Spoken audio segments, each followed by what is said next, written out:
Buenos días, hoy miércoles santo vamos a hacer el tercer videíto alusivo al ministerio ordenado que hemos tratado en estos días, ¿sí? Acá con la compañía de mi amigo San Cayetano, ¿se ve? Miren qué bonita imagen.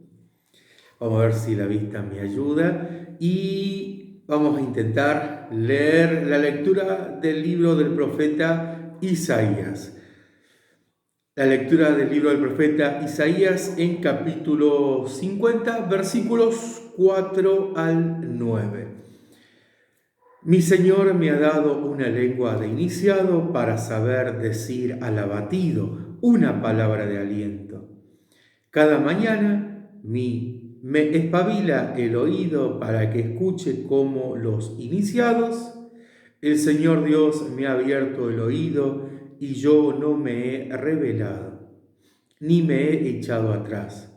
Ofrecí la espalda a los que golpeaban, la mejilla a los que mesaban mi barba, no oculté el rostro a insultos y salivazos.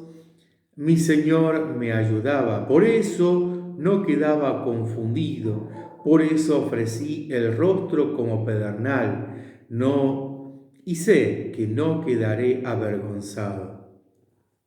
Tengo cerca a mi abogado, ¿quién pleitará contra mí? Vamos a enfrentarnos. ¿Quién es mi rival? Que se acerque. Mirad, el Señor me ayuda. ¿Quién me condenará? Palabra de Dios. Te alabamos, Señor. En esta oportunidad vamos a desarrollar brevemente el ministerio del diaconado. En la más antiquísima tradición de la Iglesia, remontada hasta la época apostólica, se encuentra la ordenación al ministerio. Todo varón que desee ser ordenado, obispo, sacerdote y diácono, después de su preparación, pasa por el rito de ordenación que está basado en el libro de los Hechos de los Apóstoles 6, capítulo 6, versículo 6, y dice: los presentaron a los apóstoles y habiendo hecho oración, les impusieron las manos. Esa es la ordenación. En la primera emisión de esta tríada de videos, hemos hablado de cómo surgieron los obispos después de los 12 apóstoles y estábamos fundamentados en la lectura del libro de Tito, capítulo 1, versículos 5 al 8. Después tratamos el sacerdocio en el segundo video y ahora vemos cómo, frente a una necesidad puntual que se comenta en Hechos 6:1 y siguiente, los apóstoles deciden instaurar la jerarquía del diaconado en la Iglesia de Jesucristo.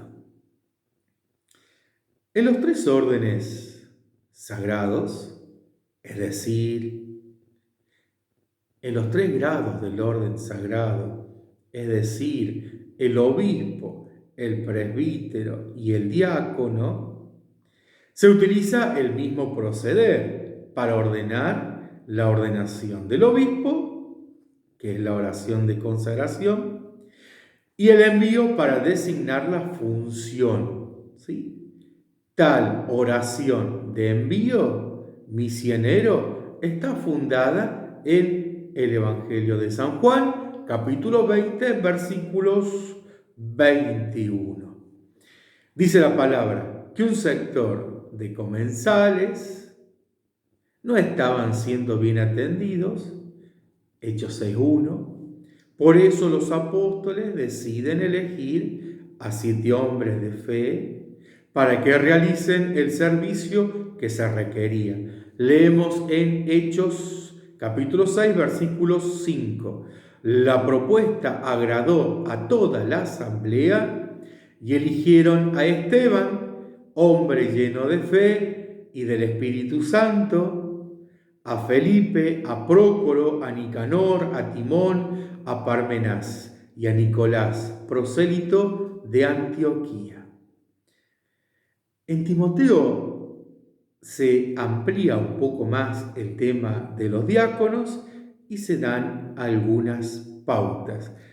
Ya vimos que en la elección de Esteban, que fue el primer mártir de la iglesia, tenía dos cualidades importantes. Era un hombre lleno de fe y del Espíritu Santo. Veamos lo que dice aquí. Primera de Timoteo 3:8, capítulo 3, versículo 8. Conviene que los diáconos sean a sí mismos honorables, exentos de doblez, no dados al vino ni a torpes ganancias. En el versículo que acabamos de leer nos describe cuáles deben ser las cualidades de los diáconos. Y Timoteo vuelve a realzar la figura de los diáconos diciendo en Primera de Timoteo capítulo 3 versículo 13 lo siguiente: porque quienes ejercen bien el diaconado consiguen un puesto de honor y una gran confianza en lo que atañe a la fe en Cristo Jesús. Ustedes se pueden estar preguntando, ¿qué hace un diácono? Primero, un diácono es ordenado para una misión y es encomendado por el obispo para esa misión en particular, ¿no? Y también puede ser un diácono ordenado en función del orden sagrado que va a recibir también en el sacerdocio, ¿no? Porque puede haber diáconos permanentes, es decir, que siempre van a ser diáconos, y también hay diáconos transitorios, es decir, que solo van a ser diáconos por un tiempo determinado. Por ejemplo, 6 meses, un año, es un tiempo preestablecido. Entre las funciones de los diáconos encontramos. Acá cabe hacer una recomendación. El sacerdote es el que anima pastoralmente y cuida pastoralmente a una comunidad determinada, y el diácono es el que viene a asistirlo, a ayudarlo, a acompañarlo y cumplir algunas funciones que vamos a ver aquí, ¿sí? Entonces, no es que estas funciones solamente las realizan los diáconos, sino que las realiza el sacerdote, y cuando no puede realizarlas, porque la parroquia, la comunidad que se le ha designado es muy extensa en longitud o tiene mucha densidad poblacional, entonces no se da tiempo para atender a todos y se le asigna un diácono para que él lo asista, ¿sí? Entonces, puede administrar el diácono el sacramento solemne del bautismo, ¿sí? Puede extraordinariamente conservar y distribuir la Eucaristía. El diácono puede bendecir los matrimonios, extraordinariamente llevar el viático a los enfermos, ¿sí? ¿Por qué digo extraordinariamente cuando tiene que distribuir la Eucaristía, cuando tiene que conservar la Eucaristía? Porque la función del cuidado y la atención de la Eucaristía está reservada al sacerdote, porque él tiene las manos consagradas, ¿sí? Y la Eucaristía, como ser la presencia del mismo Cristo, ¿sí? Entonces se reserva la función de custodiar, de cuidar, de manipular la Eucaristía al sacerdote. De forma extraordinaria se le puede encomendar al diácono que distribuya la Eucaristía en la misa por algún motivo en particular. Supónganse, hay un solo sacerdote y hay, no sé, 500 fieles, 1000 fieles que quieren tomar la comunión, el sacerdote le puede dar la posibilidad a que el diácono también distribuya la Eucaristía para que no sea tan extensa la misa, ¿no? Entonces es una forma extraordinaria. El visitar a los enfermos, atender pastoralmente a los enfermos, es netamente prioridad del sacerdote, porque tiene que ir a ungirlo, darle la unción a los enfermos, y hay veces que no llega a semejante cantidad de fieles que tiene su comunidad, no llega, entonces envía al diácono a que le pueda llevar el viático, ¿no? La Eucaristía, para acompañarlo, fortalecerlo espiritualmente, leerle la palabra. Pero son cosas extraordinarias. Las puede hacer el diácono, pero son funciones netamente del sacerdote.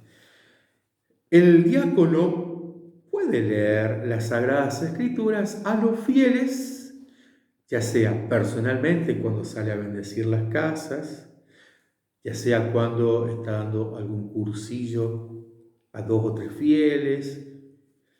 En la misa se le puede delegar al diácono la posibilidad de leer las Sagradas Escrituras, el Evangelio propiamente dicho. Y en la celebración de la palabra, cuando preside la celebración de la palabra, por la escasez de los sacerdotes, cuando preside la celebración de la palabra, lee la palabra de Dios, distribuye la Eucaristía. En ausencia del sacerdote y del obispo, puede predicar, ¿sí? En ausencia del sacerdote y del obispo, bendice e impone las cenizas el miércoles santo. El diácono puede presidir los ritos de los funerales y los sepelios.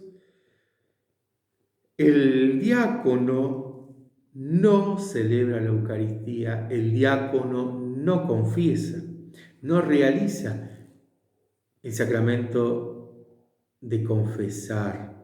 Puede dirigirte espiritualmente, puede acompañarte, puede guiarte, pero no te absuelve de los pecados.